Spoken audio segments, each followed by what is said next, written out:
तो ठीक है, आज हम एक्सरसाइज ना 4.2 के लिए कुछ इम्पोर्टेंट प्रॉपर्टी देखेंगे। ठीक है, कितने पेज हो गए थे? 128। तो कुछ प्रॉपर्टी देखेंगे, जैसे कि पहली प्रॉपर्टी ये कहती है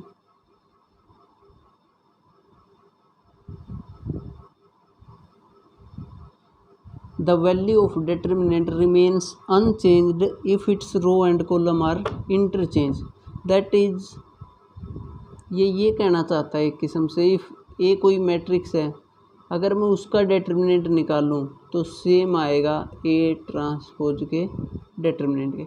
यानी कि रो को कॉलम में बदल दो, सारे रो को, और सारे कॉलम्स को रो बना दो, तो डिटर्मिनेंट पे कोई फ़र्क नहीं पड़ेगा, वो सेम रहेंगे। ठीक है, तो पहली प्रॉपर्टी यही कहती है कि रो को कॉलम में बदल दो, कॉलम को रो में, तो डिटर्मिनेंट पे कोई फ़र्क नहीं पड़ेगा। ठीक है, नेक्स्ट प्रॉपर्टी कहती है, क्या कहती है सेकंड प्रॉपर्टी?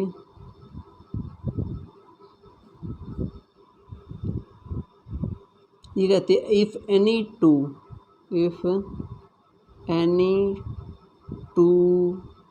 रो, सेम थिंग अप्लाई होगी कॉलम के लिए भी। मीन्स कॉलम है तो कॉलम, रो है तो रो। अगर हम कोई भी दो रो ले लें, if any two rows are interchange, क्या मीनिंग हुआ इस लाइन का? कि कोई दो रो आपस में बदल दी जाएं अगर। ठीक है, इफ एनी टू रोज, या यूँ कह ले कॉलम्स, मतलब कॉलम है तो कोई दो कॉलम आपस में इंटरचेंज कर दी जाए, C1 को C2 बना दे, C2 को C1, या रो है तो R1 को R3 बना दे, R3 को R1, कुछ भी अगर ऐसा हम कर देते हैं, देन जो डिटर्मिनेंट है ना उस पर माइनस का इफ़ेक्ट पड़ेगा। देन मतलब कि जो साइन है डिटर्मिनेंट का, साइन ऑफ डिटर्मिनेंट चेंज। ठीक है, तो साइन जो है डिटर्मिनेंट का वो क्या हो जाएगा? चेंज हो जाएगा, और कुछ नहीं होगा, जस्ट साइन चेंज हो जाएगा। मान लिया अगर उसका डिटर्मिनेंट +5 आ रहा था तो क्या आ जाएगा? -5, बस इतना इफेक्ट पड़ेगा। और अगर -5 आ रहा था तो +5। यानी कि इसमें से एक्चुअल में जब भी कभी हम ऑपरेशन लगाएंगे ना इस एक्सरसाइज में, अगर हम कहीं पे ये कर देते हैं, मान लिया हम ith रो को jth रो से चेंज कर देते हैं, तो डिटर्मिनेंट पे किसका इफेक्ट आ जाएगा? माइनस का साइन आ जाएगा, और फिर जो डिटर्मिनेंट आएगा उसको सोल्व करेंगे। ठीक है, लेकिन जैसे पिछली एक्सरसाइज में जब हम कर रहे थे फोर्थ में, वहाँ पे तो ith था, ij को चेंज कर रहे थे, कोई कहीं पे चेंज नहीं हो रहा था। वो रीज़न ये था क्योंकि वहाँ पे दो साइड मैट्रिक्स चल रही थी, जो चेंज इधर कर रहे थे उधर भी कर रहे थे। लेकिन अब एक ही मैट्रिक होगी जिस पे हम ऑपरेशन लगाएंगे। तो जब भी हम अगर ith रो को jth रो से रिप्लेस कर दें, अगर चेंज कर दें, तो डिटर्मिनेंट पे माइनस का साइन आ जाएगा। या फिर सेम चीज़ है कॉलम के लिए, ith कॉलम को अगर हम इंटरचेंज कर दें jth कॉलम से। ठीक है, सेम थिंग इसके लिए अवेलेबल है। उसके बाद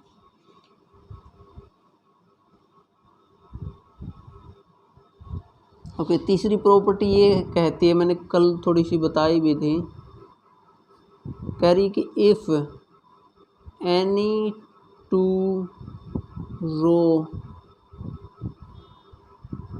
आर सेम, ये इसके लिए सेम के लिए आइडेंटिकल वर्ड भी यूज़ कर लेते हैं। कह रहा कि अगर कोई दो रो सेम हो जाएं, ठीक है, दो रो क्या हो जाएं? सेम हो जाएं, तो उस मैट्रिक्स का डिटर्मिनेंट क्या आएगा? 0 आएगा। जैसे मान लो ये हो जाती 2 2 2 2, या 3 भी हो तो 3, या 2 3, यानी कि अच्छा मैंने तो कॉलम ले लिए है ना, कॉलम सेम ले लिए, तो रो हो या कॉलम हो, कोई से भी अगर सेम हो जाए ना, तो उस मैट्रिक्स का डिटर्मिनेंट क्या आएगा? 0। बिना देखे तुम बोल सकते हो डिटर्मिनेंट क्या आएगा? 0।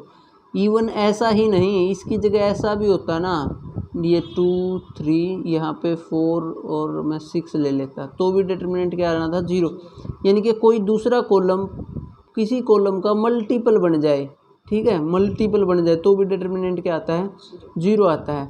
इसका रीज़न यही है। और एक चीज़, जब कॉमन लेने की बारी आएगी, एक्चुअल में इसमें से अगर मुझे कॉमन लेना हो ना, अब कॉमन लेने के लिए सारे एलिमेंटों में से नहीं लेना है।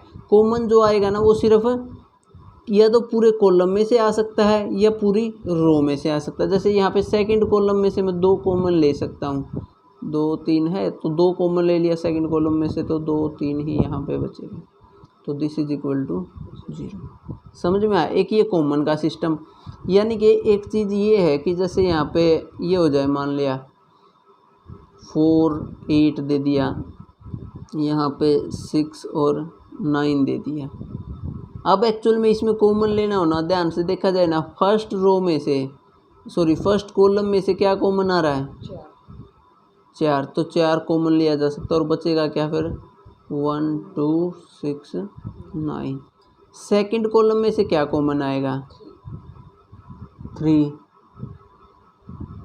तो 4 × 3 12, बचेगा क्या? 1 2 2, ठीक है, ये बच जाएगा, कोई डाउट यहाँ तक? तो यानी कि अब कॉमन जब भी मैट्रिक्स में से आता था वो तो पूरी मैट्रिक्स में से आता था और मल्टीप्लाई भी होता है। डेटर्मिनेंट के केस में जो कॉमन आएगा वो भी किसी एक रो या एक कॉलम में से आएगा, और मल्टीप्लाई अगर करना, मान लिया ये था, जैसे अब 4 टाइम 1 2 6 9, अब इसको मान लिया कोई कहते कि अंदर मल्टीप्लाई करना चाहता हूँ मैं, अब तेरी मर्जी है, तू चाहे तो इसको फर्स्ट रो से कर दे, सेकंड रो से कर दे, या सेकंड कॉलम में से कर दे, किसी को भी कर सकती है। जैसे कि मैं चाहूँ तो इसको सेकंड कॉलम से कर देता हूँ, 1 2 24 हो चुका 36। अब देख, एक्चुअल में कॉमन तो यहाँ से लिया और मल्टीप्लाई यहाँ पे कर दिया, तो यानी कि डिटर्मिनेंट का यही फ़ायदा है, हम किसी भी रो से, और इसको चाहते तो मैं नीचे वाले से मल्टीप्लाई कर देता, ये वाली चीज़ इसके भी इक्वल होती, 1 6 8 36। कहने का मतलब कॉमन भी किसी एक में से आएगा और मल्टीप्लाई भी किसी के भी साथ किया जा सकता है। उससे पहले मैं ये चीज़ बता रहा था, यहाँ पे कोई 2 रो या 2 कॉलम अगर सेम हो जाएं, सेम एग्जैक्टली इक्वल हो जाएं, या फिर एक दूसरे का मल्टीपल हो जाए, तो डिटर्मिनेंट क्या आएगा? 0 आएगा। और रीज़न क्या क्यों है 0 आने का? एक्चुअल में जब देख, अगर ये मल्टीपल हो जाएंगे तो सेकंड वाले में से जो जिसमें मल्टीपल होगा मैं कॉमन लेके सेम बना सकता हूँ, और सेम के लिए डिटर्मिनेंट क्या है? 0। और सेम के लिए डिटर्मिनेंट 0 क्यों है? क्योंकि अगर मैं C1 को इंटरचेंज करता हूँ C1 - C2 से, C1 को इंटरचेंज करता हूँ C1 - C2 से, तो डिटर्मिनेंट पे एक्चुअल में कोई फ़र्क नहीं पड़ता है ऐसे ये ऑपरेशन लगाने से। तो C1 में से C2 करेंगे तो ये 0 0 ना हो गया, 2 3।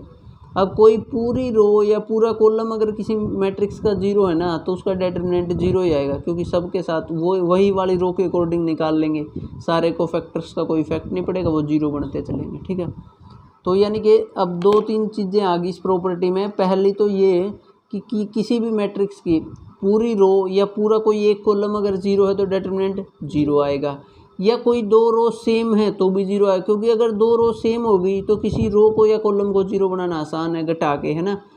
और नेक्स्ट थिंग, अगर मल्टीपल भी हैं तो भी 0 आएगा, क्योंकि मल्टीपल के केस में कॉमन लेके उनको सेम बना लेंगे और सेम से 0 निकालना आता है।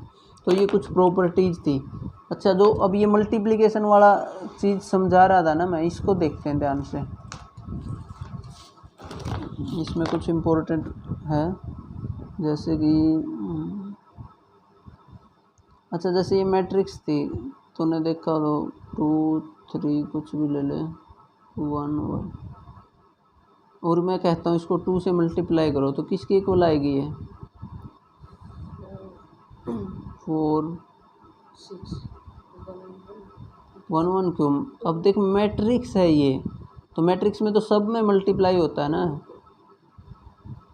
इसके इक्वल आएगी।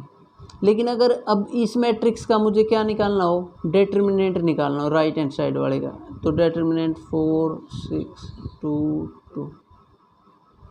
तो अब ध्यान से देख, फर्स्ट रो में से 2 कॉमन लिया जा सकता है तो 2 बाहर आ जाएगा, और सेकंड रो में से भी 2 कॉमन लिया जा सकता है तो 2 का स्क्वायर, और बचेगा क्या? 2 3 1। यानी कि ध्यान से देख, इस मैट्रिक्स का जो डिटर्मिनेंट था, एक किस्म से अगर मैं इसको नाम दे दूँ, इस मैट्रिक्स को क्या नाम दे दूँ? ए नाम दे दूँ, तो ये क्या बन गया? 2a, ये 2a है। 2a का डिटर्मिनेंट किसके इक्वल है? 2 का स्क्वायर, और ये कौन है? फिर से a के डिटर्मिनेंट। और कल ऐसा क्वेश्चन तुम्हें वेरीफाई करने के लिए भी मैंने दिया था एक, है ना, तो 2 टाइम्स ए 2 का स्क्वायर डिटर्मिनेंट ऑफ ए। अब ये सोचना कि ये 2 स्क्वायर आया क्यों, क्योंकि ये 2 क्रॉस 2 की मैट्रिक्स थी। यहाँ पे जो ये 2 था ना, ये मल्टीप्लाई तो सारे एलिमेंटों से हो जाएगा, लेकिन कॉमन जितनी रो या कॉलम है उतनों में से ही आ पाएगा। तो 2 थे तो 2 में से आ, तो 2 का स्क्वायर। ऐसे ही सेम वो जो क्वेश्चन था ना 3a का डिटर्मिनेंट, और ए का ऑर्डर उसने कह दिया था 3 क्रॉस 3 की एक मैट्रिक्स दे रखी थी। तो ये जो 3 है ना, ये तीनों रो में मल्टीप्लाई होगा क्योंकि मैट्रिक्स के साथ कर रहे हैं। लेकिन जब कॉमन आएगा तो तीनों में से अलग अलग आएगा, तो 3 की पावर 3 आ गया था वहाँ पे, और डिटर्मिनेंट ऑफ ए उन्होंने प्रूफ करने को बोला था कि 27 डिटर्मिनेंट ऑफ ए होता है। ये समझ में। इन जनरल एक फार्मूला है, इन जनरल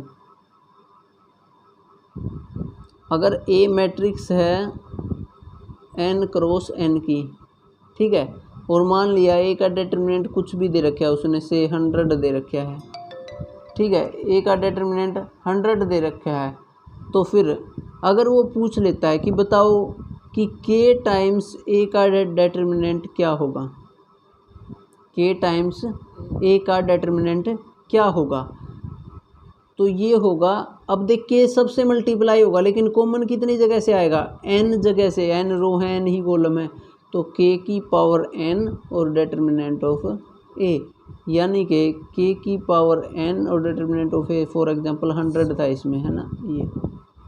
यानी कि अगर a का डिटर्मिनेंट दे के और किसी से मल्टीप्लाई करके उसका डिटर्मिनेंट पूछ लेना, तो वो हमारे लिए निकालना आसान है ना, समझ में आई बात। तो वो हमारे लिए निकालना आसान है। जैसे कि अब ये था ए, मान लिया कोई कहते कि ना 6 क्रॉस 6 की मैट्रिक्स है, कितने की भी दे सकता है, और डिटर्मिनेंट ऑफ ए कहते कुछ भी 20 है, और कहते कि 3a का डिटर्मिनेंट निकालो, तो वो क्या जो है 3 की पावर 6 गुणा में डिटर्मिनेंट ऑफ ए, यानी कि 3 की पावर 6 गुणा में 20।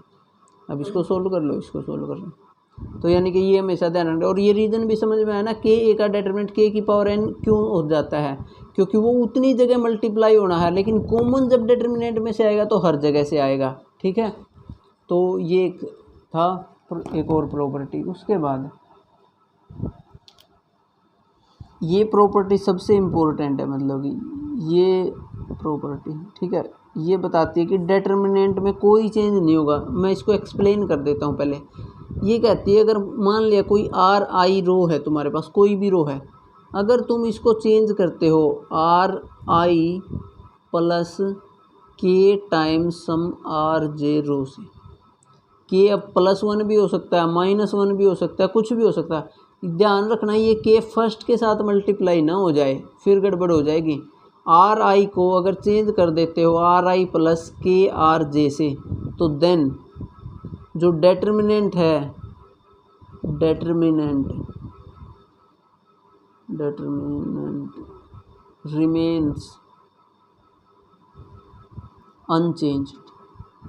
तो डिटर्मिनेंट क्या रहेगा, अनचेंज्ड रहेगा, ठीक है, डिटर्मिनेंट क्या रहेगा, अनचेंज्ड रहेगा। तो ये सबसे इम्पोर्टेंट प्रॉपर्टी, यानी कि कई बार हम ऐसे यूज करेंगे, R1 is replaced bye R1 minus R2, के की वैल्यू क्या रख दी -1, और आई जे की वैल्यू 1 और 2 ले ली, जैसे मैंने कई बार R1 माइनस R3, या फिर कई बार R2 की जगह ऐसा भी हो सकता है R2 plus R3 minus R1, ये मैंने 2 एक साथ लगा दिए है ना, तो ऐसा भी हो सकता है। लेकिन ध्यान रखना जो मैट्रिक्स जो रो यहाँ है वही रो स्टार्टिंग में आएगी, और उसके साथ कुछ भी मल्टीप्लाई नहीं हो सकता, कहीं +1 -1 कर दे।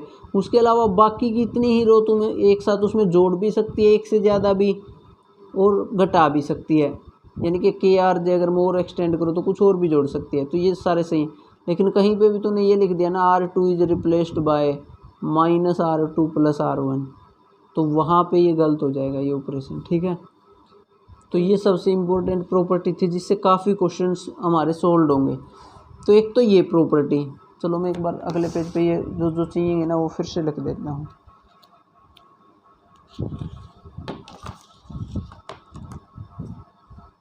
एक तो हम बार बार यूज करेंगे ये वाले कि आर आई को इंटरचेंज कर दिया आर जे से, ठीक है, और एक जो अभी बताई आर आई को रिप्लेस करेंगे आर आई प्लस के टाइम्स आर जे से। एक ये दो प्रॉपर्टी बहुत ही इंपॉर्टेंट है, ठीक है।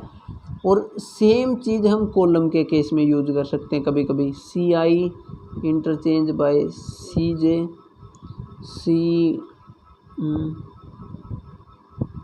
आई is replaced by C I plus some K times सी जे, ये भी कर सकते हैं, ठीक है।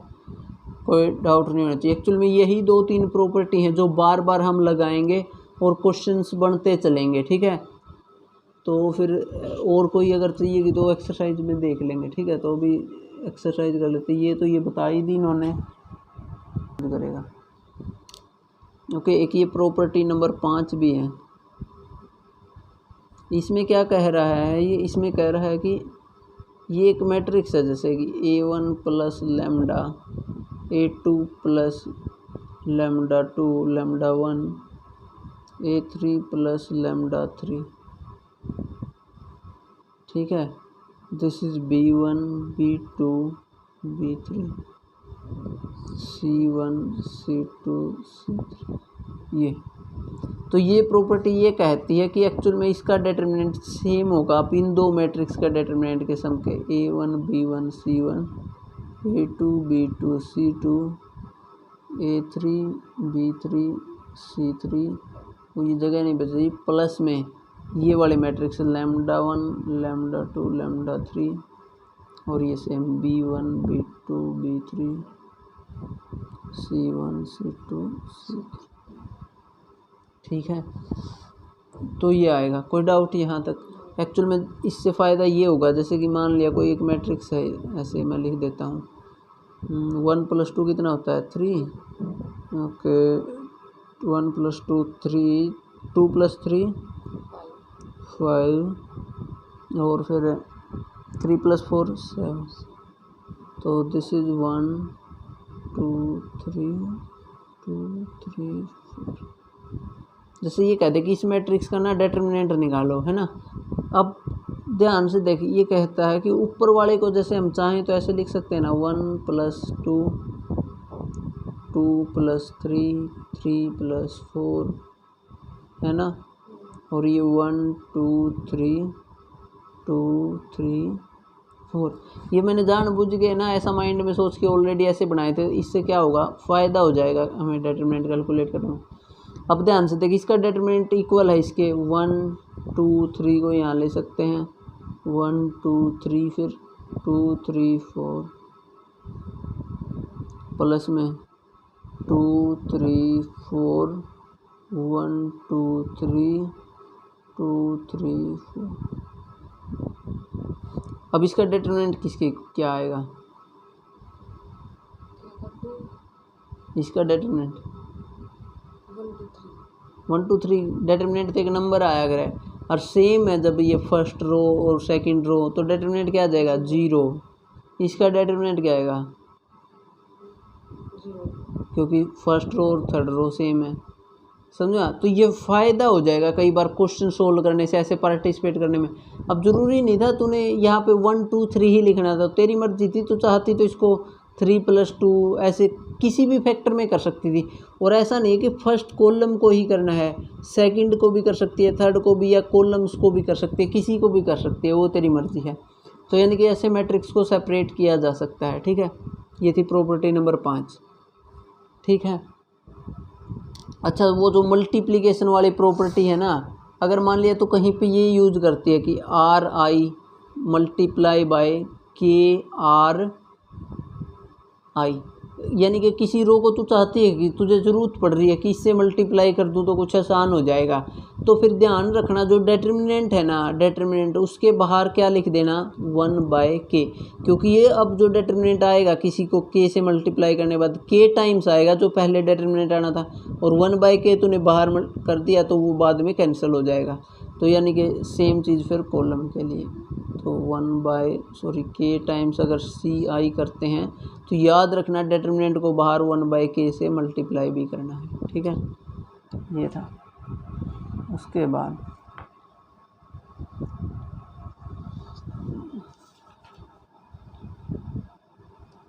ठीक है, प्रॉपर्टी 6 क्वेश्चंस करते हैं, हम डायरेक्ट एक्सरसाइज पे आते हैं। ओके, क्वेश्चन नंबर 1 देख, कर सकती है 1 तो अभी जो मैंने लेटेस्ट समझाया ना उसी का ही जैसा है ये।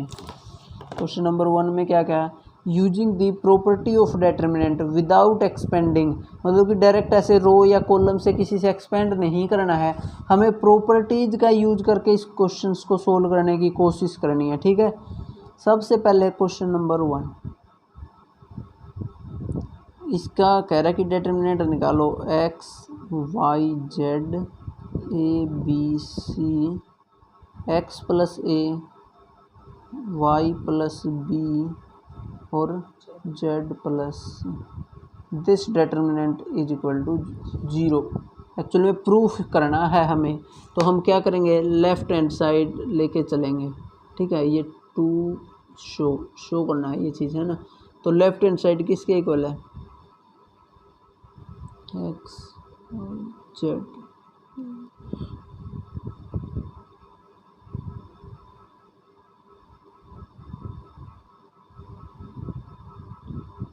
ठीक है, अब देखो, अब सेम पता चल रहा है। अब क्या कर सकते हैं इसमें, ये देखो सम के रूप में दे रखे हैं x plus Y plus Z A plus B plus C, तो एक मैट्रिक्स के साथ तो ये रख लेंगे, एक के साथ ये रख लेंगे, जैसा यहाँ पे रो में किया था हमने।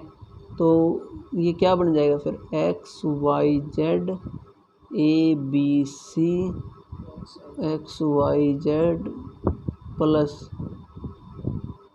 X Y Z A B C A B. अब इसका डिटर्मिनेंट इक्वल टू 0, क्यों, हाँ क्योंकि यहाँ पे लिखना है first and third column are same, ये यूँ कह ले आइडेंटिकल, ये ज़्यादा बेटर वर्ड है एक्चुअल में। ठीक है, आइडेंटिकल, तो this is 0 plus this is also equal to 0, क्यों, इसमें सेकंड और थर्ड कॉलम सेम है। तो ये प्रूफ हो गया कि इसका डिटर्मिनेंट क्या आएगा, 0 आएगा। समझ में आया, रीज़न दे देना है कि क्यों 0 हो रहा है। ठीक है, उसके बाद क्वेश्चन नंबर 2 पे जाते हैं।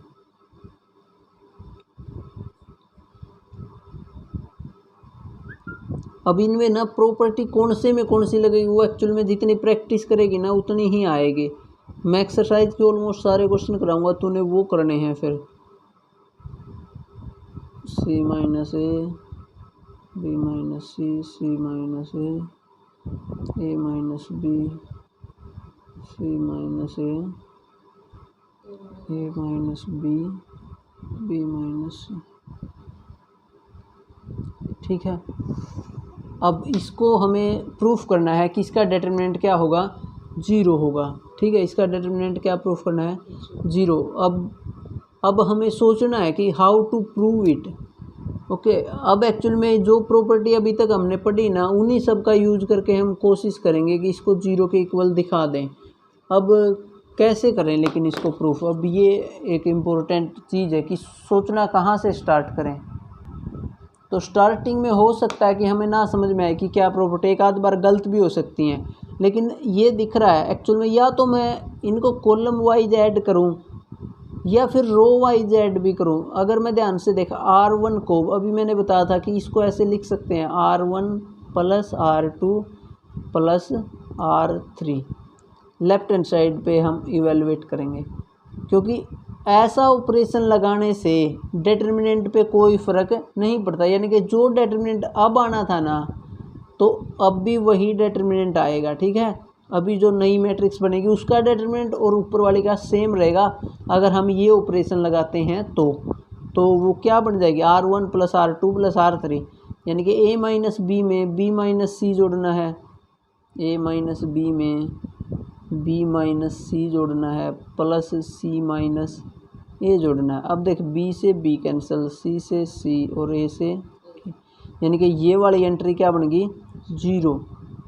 और ये सेकंड और थर्ड रो तो सेम टू सेम लिखनी ही है तुम्हें यहाँ पे। ठीक है, अब सेकंड एंट्री की अगर मैं बात करूँगा, सेकंड एंट्री में ये सब सम होगा, तो ध्यान से देख, सी से सी कट जाएगा, ए से ए, बी से बी, तो अगेन क्या आएगा फिर हमारा 0, और ये भी 0।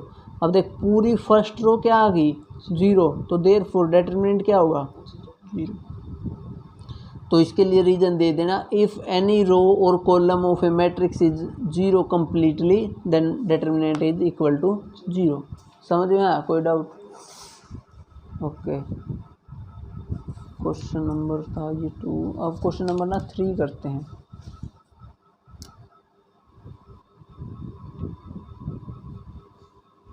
कह रहा है कि इसका डिटरमिनेंट 0 के इक्वल शो करो। 2 3 5 7 8 9 65 75 86, इसको 0 शो करना है। और लेफ्ट हैंड साइड किसके इक्वल है, तो लेफ्ट हैंड साइड से स्टार्ट करते हैं।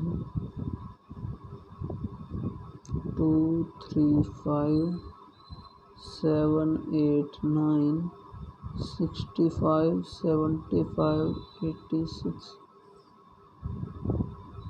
ये एक्चुअल में ना, अब इस क्वेश्चन को तुम्हें हो सकता है स्टार्टिंग में ना पता चल रहा हो क्या करना है, लेकिन अगर मैं थोड़ा सा हिंट दूँ ना, तो हिंट ये है कि पहले दो कॉलम का यूज करके उनका कम्बिनेशन लेके, यानी कि सोचना है कि ये बनाया जा सकता है क्या। अब जैसे 65 बनाना हो तो 2 और 7 का यूज करना है तुम्हें, तो कैसे बन सकता है 65, मतलब कि मल्टीप्लाई भी कर सकती है, तो इनको किसी न किसी से, 7 को किसी से मल्टीप्लाई कर लिया और फिर 2 जोड़ दिया, या 2 को भी किसी से मल्टीप्लाई कर लिया फिर 7 जोड़ दिया। अगर तू ध्यान से देखेगी, अगर मैं 7 को 9 से मल्टीप्लाई कर दूँ ना, तो कितना हो जाएगा, कितने 2 की कमी रह जाएगी, तो पूरा हो जाएगा ना, है ना। और सेम यहाँ पे किसे मल्टीप्लाई करूँ, 9 से, है ना, और 3 जोड़ दूँ तो क्या हो जाएगा, 9 है, 5 9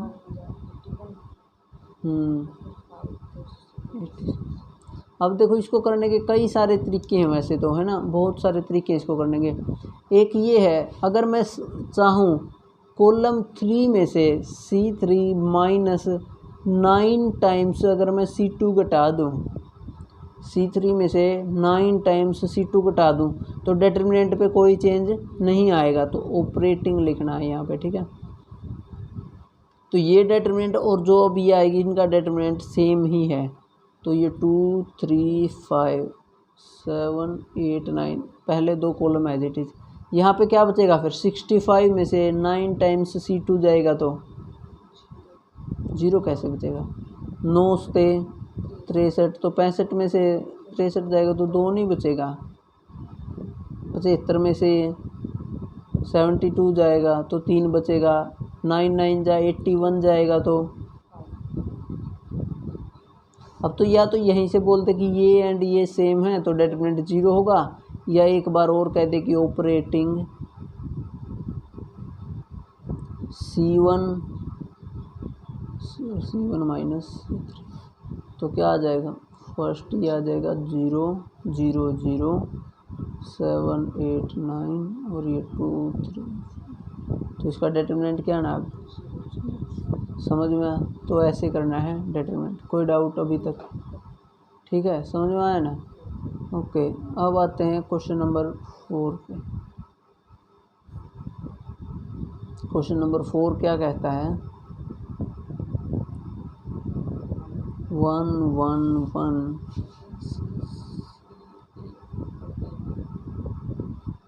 और यहाँ पे A इंटू में B प्लस C है, B इंटू में C प्लस A है। ओके, इसका डिटरमिनेंट 0 शो करना है, ठीक है। तो this is our left hand side. अब एक्चुअल में ये सेम है, मैं इसको ऐसे भी लिख सकता हूँ, ऐसे दिस इज 1 1 1, ये BC CA AB, इसको अंदर मल्टीप्लाई कर दो, क्या आ जाएगा, AB plus BC plus AB लिखो या B लिखो, सी ए प्लस सी बी लिखो या बी सी लिखो, कुछ भी लिखो, ठीक है। ये इसके इक्वल आ गया। अब यहाँ से अगर तू ध्यान से देखे, अब क्या कर सकते हैं, अब देख कुछ पॉसिबिलिटी है क्या, सोच इसको।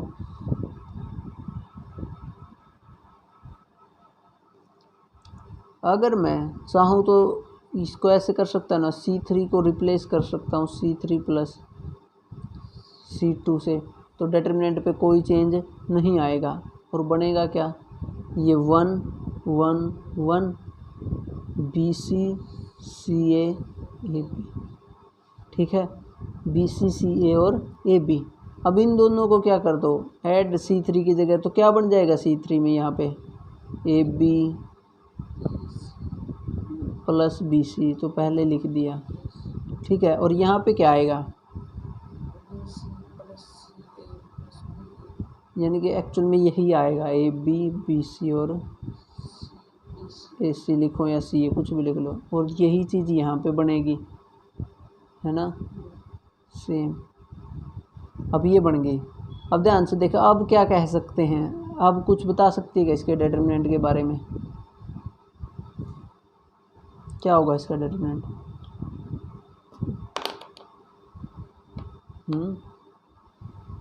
अगर मैं इसको 1 मिनट के लिए एक्स सोच लूँ माइंड में, तो अब बता सकती है क्या क्या होगा।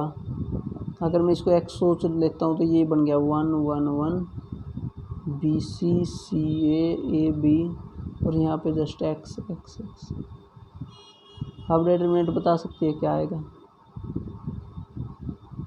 एक्स की वैल्यू ये है पूरी जो भी थी, ए बी बी सी सी। अब ध्यान से देखिए, ये और ये एक दूसरे का मल्टीपल नहीं हो गए, पहला और तीसरा। फर्स्ट वाले को एक्स से मल्टीप्लाई करूँगा तो यहाँ पे नहीं चला जाऊँगा। फिर थर्ड कॉलम में से क्या कॉमन ले दे, एक्स कॉमन ले दे, एक्स बाहर जाएगा तो यहाँ 1 1 1, थर्ड में भी 1 1 1, बीच वाला जो भी है लिख दे, तो फर्स्ट और थर्ड सेम हो गए ना, तो डिटरमिनेंट क्या आएगा। समझ में आया, ठीक है। ये ऑपरेशन सोचने ही पड़ेंगे, धीरे धीरे करके माइंड में सेट होने लगेंगे, ठीक है। कोई डाउट। ओके, क्वेश्चन नंबर 5 पे आते हैं।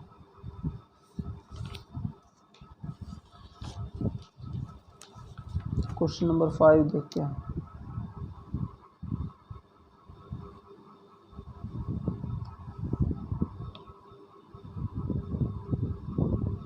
ये है B plus C Q plus R Y plus Z C plus A R plus P Z plus X A plus B P plus Q, और ये है एक्स प्लस वाई।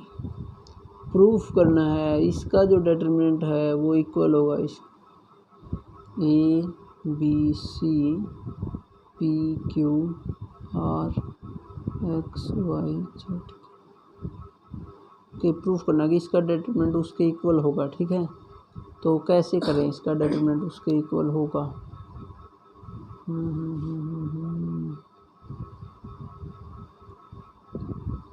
ओके, दो तो एक दो तो बाहर आना चाहिए और बचना चाहिए A B C P Q R X Y Z. अब ये हमें सोचना है कैसे भी करके, ठीक है, ये हमें सोचना है। ओके, अब तुम्हें स्टार्टिंग में हो सकता है ध्यान ना आए, लेकिन एक चीज़ मैं बता देता हूँ, अगर रो के ऑपरेशन लगने स्टार्ट हो गए ना तो फिर थ्रू आउट ऑपरेशन रो के ही लगने हैं, ठीक है। कॉलम के लगने स्टार्ट हो गए तो थ्रू आउट ऑपरेशन कॉलम के ही लगने हैं, ठीक है। तो अब क्या करते हैं, R1 को रिप्लेस कर देता हूँ मैं R1 plus R2 plus R3 से। एक्चुअली किस में, लेफ्ट हैंड साइड में, राइट हैंड साइड तो बनानी है हमें, ठीक है, कहीं राइट हैंड साइड में भी लगा दे तो फिर क्या हो जाएगा, ये अगर ऐसा करेगी तो जब इन तीनों को जोड़ेगी तो 2 बारी तो B आएगा, 2 बारी C और 2 बारी A, तो एक्चुअल में ये हो जाएगा 2 times A plus B plus C, और यहाँ पे क्या हो जाएगा 2 times P plus Q plus R, क्योंकि दो बार आएगा है ना, और यहाँ पे 2 टाइम्स ये हो जाएगा। ठीक है, और ये same to same C plus A plus B, R plus P, P plus Q, Z plus X, X plus Y. ठीक है, अब 2 ले लेते हैं कॉमन, 2 कॉमन ले लेंगे तो बाहर तो 2 आ जाएगा, और यहाँ पे क्या बचेगा, A plus B plus C बच गया, P plus Q plus X plus Y plus. ये 2 जो कॉमन है ना, मैट्रिक्स होती तो कॉमन नहीं ले सकते थे, क्योंकि मैट्रिक्स के लिए तो सबके साथ चाहिए होता, लेकिन डिटर्मिनेंट के केस में ऐसे कॉमन लिया जा सकता है। तो यहाँ पे C plus A plus B, R plus P, P plus Q, Z plus X, X plus Y. ठीक है, अब ध्यान से देख, अगर मुझे यहाँ पे क्या बनाना है, सेकंड नंबर पे बी, अगर मैं ऊपर वाले में से इसको घटा दूँ तो क्या बचेगा, ऊपर वाले में से इसको घटा दूँ तो बी बचेगा, कहाँ पे बचेगा, लेकिन वो तो ऊपर बचेगा, लेकिन यहाँ पे चाहिए। तो ऐसा करते हैं, R2 को रिप्लेस कर देते हैं R2 माइनस R1 से। ठीक है, तो क्या आएगा, ये 2 टाइम्स, ये ऊपर तो सेम टू सेम है, A plus B plus C, P plus Q plus R, X plus Y plus Z, यहाँ तक तो सेम है। अब उसके बाद यहाँ पे क्या आएगा फिर, माइनस का बी बचेगा है ना, क्योंकि इसमें से ऊपर वाला गड्ढा है, और यहाँ पे माइनस का क्यू, यहाँ पे माइनस का वाई। ठीक है, अब यहाँ पे क्या चाहिए, सी चाहिए, तो एक ऑपरेशन और साथ में ही लगा दे रहा हूँ, R3 को रिप्लेस कर देते हैं, तो यहाँ पे बचेगा माइनस का सी, माइनस का आर, माइनस का जेड। ठीक है, कोई डाउट यहाँ तक, लेकिन हमें ये माइनस के तो चाहिए नहीं, किसके चाहिए, प्लस के चाहिए। क्या कर सकते हैं, माइनस कॉमन नहीं ले सकते, यहाँ से एक माइनस कॉमन लूँगा तो क्या हो जाएगा, 2 गुणा में माइनस 1, एक माइनस यहाँ से कॉमन लूँगा तो गुणा में एक और माइनस 1 आ जाएगा, तो बच गया क्या फिर, A plus B plus C, P plus Q plus R, X plus Y plus Z, B Q R C R Z. अब क्या बनाना है, अब क्या बनाना बच गया, मतलब कि ए पी और एक्स बनाना बच गया। यहाँ पे ए कैसे बन सकता है,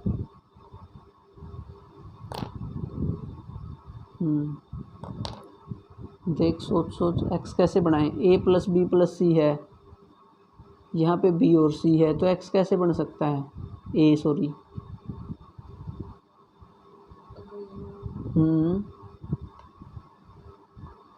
बताओ। हाँ, किस में से कौन घटाना पड़ेगा,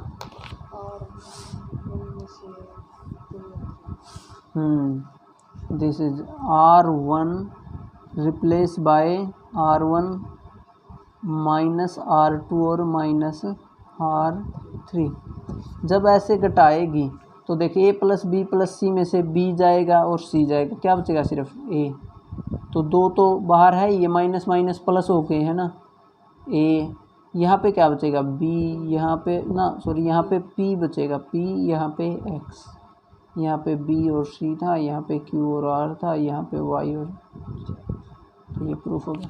एक्चुअल में बनाना क्या है ना, उसको देख के ही हमें ऑपरेशन पता चलेंगे धीरे धीरे। ठीक है, तो ये हैंस प्रूफ। ठीक है, ये था क्वेश्चन नंबर 5। ओके, उसके बाद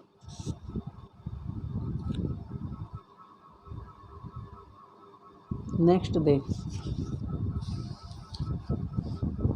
क्वेश्चन नंबर 6। पढ़ क्या करना है, ये थोड़ा सा अलग है इनसे, ये क्वेश्चन मैं करवा देता हूँ। ए के मान लेते हैं लेट ए इक्वल टू क्या है,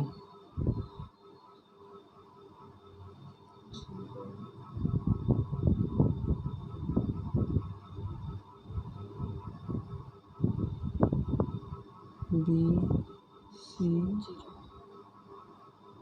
ठीक है। ध्यान से देखें ना, ये कौन सी मैट्रिक्स है ये, देख ए है तो यहाँ माइनस ए है, यहाँ माइनस बी है तो प्लस बी है, सी है तो माइनस सी, और डायगोनल पे 0 0 है। तो कौन सी होती थी ऐसी मैट्रिक्स, स्क्यू सिमेट्रिक मैट्रिक्स है ये। कौन सी है, स्क्यू सिमेट्रिक मैट्रिक्स। यहाँ से तो ए ट्रांसपोज किसके को लाना है, माइनस ए के, ठीक है। ए ट्रांसपोज किसके को लाना है, माइनस ए के, क्योंकि ये स्क्यू सिमेट्रिक है, ठीक है। अगर ए ट्रांसपोज माइनस ए के इक्वल है, दोनों साइड में डिटर्मिनेंट ले दूँ तो मैं कह सकता हूँ कि ए ट्रांसपोज का डिटर्मिनेंट इक्वल है माइनस ए के डिटर्मिनेंट के, ठीक है। कोई डाउट? अच्छा, अभी थोड़ी देर पहले तुझे बताया था ए ट्रांसपोज का डिटर्मिनेंट किसके इक्वल होता है, ए के ही डिटर्मिनेंट के। पूरी रो को कॉलम बनाते, कॉलम को रो तो कोई फ़र्क पड़ता नहीं। अच्छा, अब ये है माइनस ए का डिटर्मिनेंट, इसको तू ऐसे सोच सकती है कि -1 गुणा में ए और उसका डिटर्मिनेंट। तो ये किसके इक्वल आता था उस फार्मूले से, के ए का डिटर्मिनेंट किसके इक्वल आता था, वो के ए का डिटर्मिनेंट वाले फार्मूले से ये किसके इक्वल आना चाहिए, हैं? के की पावर कितनी होती थी, जितना इसका ऑर्डर है, जैसे एन है तो एन और ए का डिटरमिनेंट, ऐसे नहीं आता था क्योंकि ये सबको मल्टीप्लाई में जाता था। समझ में आई बात? और ये क्या, -1 इंटू ए, तो फिर ये ए का ऑर्डर कितना है 3, तो ये किसकी को लाना चाहिए, -1 की पावर 3 और ए का डिटरमिनेंट। समझ में आया ना? कोई डाउट? यही तो है फार्मूला, इसीलिए तो ये सिखा के लाया था मैं तुझे। अगर किसी मैट्रिक्स को के से मल्टीप्लाई करके फिर डिटरमिनेंट पूछूं तो मैंने बता रखा है वो किसके क्लास, उस जो के से मल्टीप्लाई उसकी उतनी ही पावर आ जाएगी जितने क्रॉस जितने की ये मैट्रिक्स है, और इनटू में जो मैट्रिक्स है उसका ओरिजिनल डिटरमिनेंट। तो ये जो है ये एक्चुअल में किसके इक्वल हो गया, -1 की पावर 3 ए के डिटरमिनेंट के, ठीक है। -1 की पावर 3 ए के डिटरमिनेंट के। अब -1 की पावर 3 कितनी आ जाएगी, -a के डिटरमिनेंट के। तो दिस विल इम्प्लाई, अगर मैं इधर लेके आऊँ तो a का determinant plus is equal to 0, इसका मतलब 2 टाइम्स a का डिटरमिनेंट 0, इसका मतलब a का डिटरमिनेंट, ठीक है। यहाँ पे पहुँच गए, और यही हमें प्रूफ करना था कि इसका डिटरमिनेंट जो है 0 के इक्वल होगा। तो इसको हमने ये मान लिया और प्रूफ कर दिया कि ए का डिटरमिनेंट क्या है, 0 है। समझ में आया? कोई डाउट? क्लियर है ना? ये मानना था तो यहाँ पे ऐसे, ठीक है। यही एक अलग सा क्वेश्चन था इस एक्सरसाइज में। ध्यान से देख, अगर ये स्क्वायर मैट्रिक्स होती ना जस्ट 2 क्रॉस 2 की, फिर ज़रूरी नहीं था 0 आए, फिर तो क्योंकि ये स्क्वायर आ जाता, ये प्लस ए का डिटरमिनेंट इक्वल टू ए का डिटरमिनेंट। लेकिन जब जब ओड ऑर्डर की सिमेट्रिक मैट्रिक्स हो तो उसका डिटरमिनेंट क्या आएगा, 0। तो ऑल ओड ऑर्डर, ओड कहने का मतलब अगर एन क्रॉस एन की है तो एन ओड है, ठीक है। An odd order skew symmetric, जो स्क्यू सिमेट्रिक मैट्रिक्स होंगे ना, skew symmetric matrix has determinant क्या होगा, 0 होगा। समझ में आई बात? ये स्क्यू सिमेट्रिक मैट्रिक्स थी 3 ऑर्डर की थी, तो ये 3 आ गया। ओड की है तो कोई ओड पावर आएगी, और ओड पावर है तो हमेशा वो नेगेटिव की ही बचेगी, इस रीजन से फिर से वो 0 आएगा। तो ये था question number, okay. Question number 7 देखते हैं।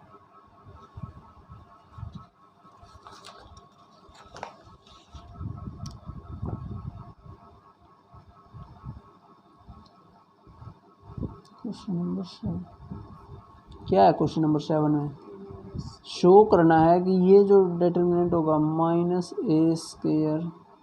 a b a c b a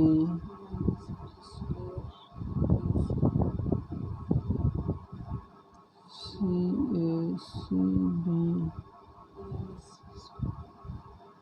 इसका डिटर्मिनेंट इक्वल होगा 4 टाइम A² B² C²। अब बनाना है हमें 4 टाइम्स A² B² C²। तो सोच इसको कैसे बना सकती है। फर्स्ट रो में से मैं चाहूँ तो क्या कॉमन ले सकता हूँ, A। सेकंड रो में से चाहूँ तो B। थर्ड रो में से चाहूँ तो C। तो लेफ्ट हैंड साइड से स्टार्ट करते हैं। किसके इक्वल है, -A² AB AC। This is BA -B² और BC।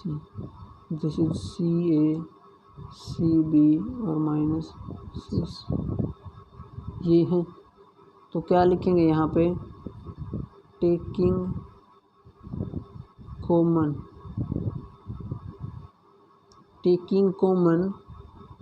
A B C। Taking common A B C कहाँ से, from taking common A B C from where, from first row, first second and third row, first second and third row respectively. ठीक है, common ले लिया A B C। वैसे तो यहाँ से भी ले सकते थे A B C, कैसे भी ले लो, आने वही सेम चीज़ थी। तो किसके इक्वल आ जाएगा ये, A B C जो कॉमन लिया वो तो बाहर। अभी यहाँ पे -A बच गया, फर्स्ट रो में से A गया है ना, तो यहाँ B बच गया, यहाँ C। यहाँ पे B गया है तो A बच गया, -B बच गया, C बच गया। A B बनाना था A² B² आ गया A B C। अभी क्या क्या चाहिए, एक और A चाहिए B चाहिए C चाहिए ताकि स्क्वायर बन जाए। अब वो कैसे बनाया जा सकता है, क्या और ले सकते हैं कुछ कॉमन, देख कॉमन आ रहा है क्या कुछ, हाँ। तो बस फिर वही से taking common A B C कहाँ से, from first second third column में से रिस्पेक्टिवली। ये रिस्पेक्टिवली वर्ड क्यों यूज करते हैं, इसका मीनिंग ये हो जाता है कि A तो फर्स्ट में से कॉमन आया, B सेकंड में से, C थर्ड में से, वरना पता नहीं चलेगा। रिस्पेक्टिवली मतलब ये इसके रिस्पेक्ट में, ये इसके रिस्पेक्ट में, ये इसके रिस्पेक्ट। तो बाहर क्या बन जाएगा, A² क्या बच गया 1, ओ सॉरी -1 है ना, तो फिर 1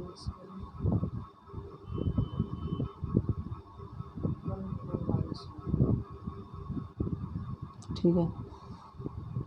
अब इसके बाद क्या करना है एक्चुअल में तुम्हें, इसके बाद क्या करना है, अब जब भी ये सारे ABC वगैरह XYZ के क्वेश्चन ख़त्म हो जाए ना, जब भी यहाँ पे पहुँच जाओ कि सिर्फ नंबर दिखे, तो कोशिश करनी है ज़्यादा से ज़्यादा 0 बनाने की। ठीक है, ताकि सोल्व करना आसान हो जाए।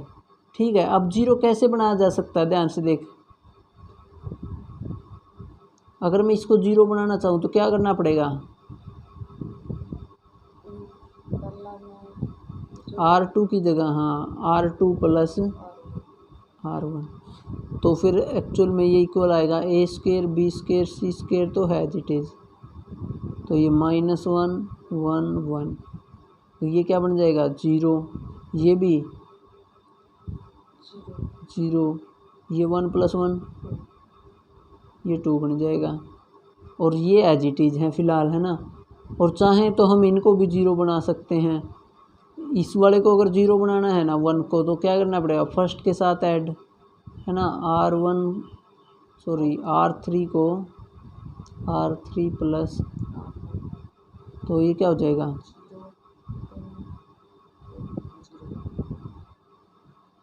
अब एक्चुअली में अब इसका क्या निकाल देंगे, डिटरमिनेंट। जब भी इतने पे पहुंच जाए ना, बहुत ज़्यादा जीरो आ जाए, तो क्या निकाल देना है, डिटरमिनेंट।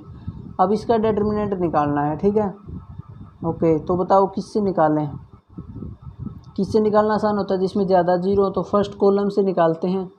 तो ये ए स्क्वायर बी स्क्वायर सी स्क्वायर तो एज इट इज, और क्या आ जाएगा फिर, माइनस का तो 1 मल्टीप्लाई में सीध के छोड़ देंगे 0 -4 यानी कि -4 आना है, और बाकी करने की ज़रूरत नहीं, वो 0 ही आना है। तो माइनस माइनस क्या आएगा, वो प्लस का 4 ए स्क्वायर। तो ये था क्वेश्चन नंबर 7, ठीक है। क्वेश्चन नंबर 8 करते हैं अब। ओके, लास्ट क्वेश्चन है ये 8 का फर्स्ट पार्ट। सेकंड पार्ट तो खुद ट्राई कर लेना। यहाँ पे 1 1 1 है, ए बी सी है, ए स्क्वायर बी स्क्वायर सी स्क्वायर है। ये किसके इक्वल प्रूफ करना है,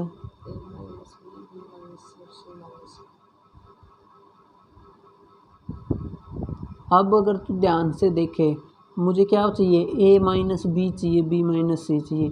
a माइनस बी कैसे बनाया जा सकता है, यहाँ पे ध्यान से देख, a माइनस बी का फैक्टर कैसे बनाया जा सकता है, ताकि मैं बाद में कॉमन भी ले लूँ।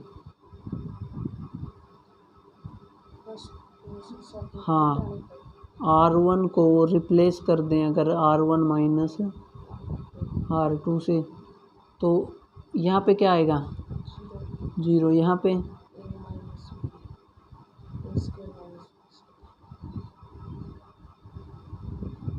ओके, और क्या चाहिए, b माइनस सी भी चाहिए, है ना।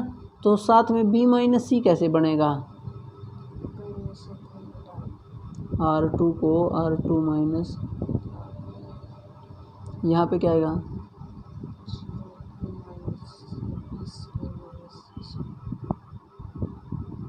अब ये नहीं कह सकते कि इसको भी c माइनस ए कर दो, a तो बदल चुकी है, अब a ये बन गई है, ठीक है। तो इसको एज इट इज लिखा रहने दो 1c, ठीक है। अब फर्स्ट में से क्या a माइनस बी कॉमन ले सकते हैं क्या, 0 में से तो कोई फ़र्क नहीं पड़ता। तो अगर चल मैं लेता हूँ a माइनस बी कॉमन, तो फिर क्या बचेगा यहाँ पे, बता, 0 यहाँ पे 1 यहाँ पे, a माइनस बी तो कॉमन लिया है, ये देख है, ये वही तो पूछ रहा था। a माइनस बी स्क्वायर को क्या लिख सकते हैं, a minus B a plus B, तो क्या बच गया, a प्लस बी।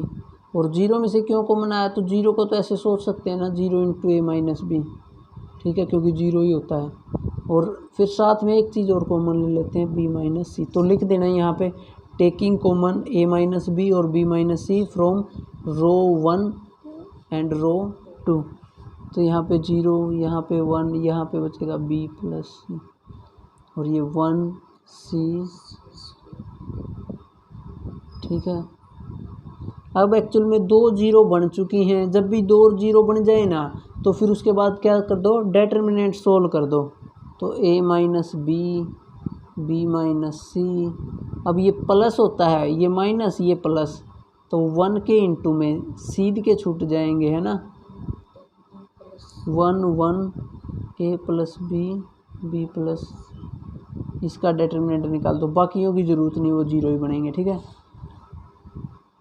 तो ये किसके को लाया, a माइनस बी माइनस सी, और इन दोनों की मल्टीप्लाई होगी b प्लस सी, माइनस का ही हो जाएगा, है। तो b से b कैंसिल किया गया, a माइनस बी माइनस सी और c माइनस, ठीक है। कोई डाउट हो तो बताओ, क्लियर है नहीं, ठीक है। तो ये आ गया। तो तुमने सेम कोशिश करनी है, सेकंड पार्ट के लिए तुम सोच के देखना, ठीक है। a minus B minus C minus A, ये बनाने की कोशिश करना है, ठीक है। वहाँ पे जस्ट क्यूब है, a cube b cube c cube, मैंने उस दिन भी लिखवाया था तुम्हें फार्मूला, ये वाला a cube minus B cube का फार्मूला क्या होता है, A minus B A square plus A B plus, अगर इसका चाहिए तो और प्लस का चाहिए तो यहाँ पे जस्ट प्लस आ जाएगा।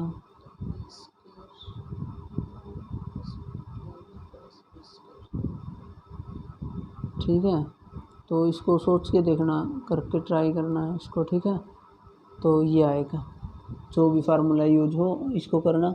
कोशिश तुम 9th के लिए भी जा सकती हो कि इसमें भी x minus Y, Y minus Z, Z minus X बनाना है। 10th भी सोच सकती हो थोड़ा बहुत कि 5x प्लस 4 कैसे बनाएं, जैसे 2x प्लस 2x 4x और एक और जुड़ेगा 5x प्लस 4, सारी जगह 5x प्लस 4 बन जाएगा, फिर कॉमन ले लेना है। ठीक है, तो उस हिसाब से थोड़ा थोड़ा इनको सोच के देखना है, एटलीस्ट ट्राई कर लोगे ना आगे। अब सेम ही पैटर्न के क्वेश्चन बच गए हैं। ठीक है, कल संडे है, कल हम करेंगे इनको। ठीक है, क्योंकि वैसे भी एक दिन की छुट्टी हो रखी है, तो कोशिश करेंगे कल ये एक्सरसाइज ख़त्म हो जाए, तो कम से कम इनको ट्राई कर लेना एक बार। ठीक है।